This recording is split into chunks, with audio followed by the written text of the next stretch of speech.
पहले जैसे 12 कबीर पंथ चले हैं, उससे पहले ये हिंदू समाज, हिंदू धर्म, उसके बाद ये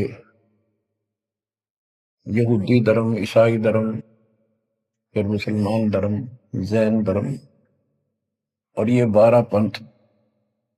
इनमें ज्ञान तो बताया जाता था कि भक्ति कर लो, नहीं तो 84 लाख योनियों में जाना पड़ेगा, पशु पक्षी बनना पड़ेगा।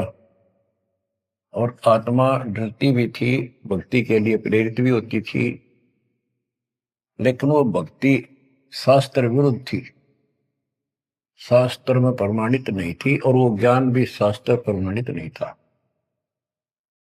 श्रीमद् भगवत गीता अध्याय 16 श्लोक 23 में स्पष्ट किया है कि शास्त्र विधि को त्याग कर जो अपनी मर्जी से मनमाना आचरण करते हैं, अपनी इच्छा से, उनको न सुख होता है, न कोई सिद्धि प्राप्त होती है, और न ही उनकी गति बढ़ती।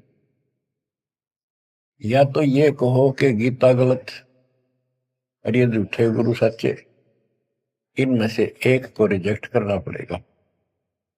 लेकिन गीता को कोई रिजेक्ट कर नहीं सकेगा, आखिर में इन झूठे गुरुओं को त्यागना पड़ेगा।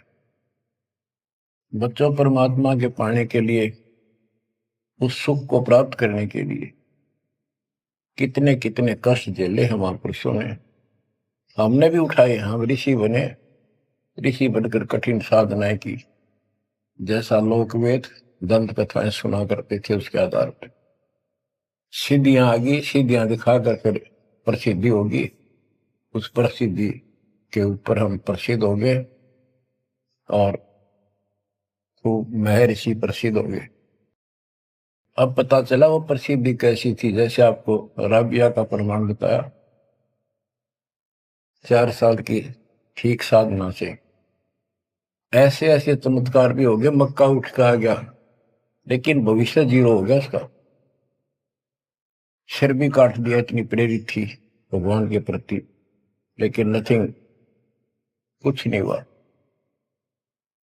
काम तो अब बनेगा जब बनवाया जा।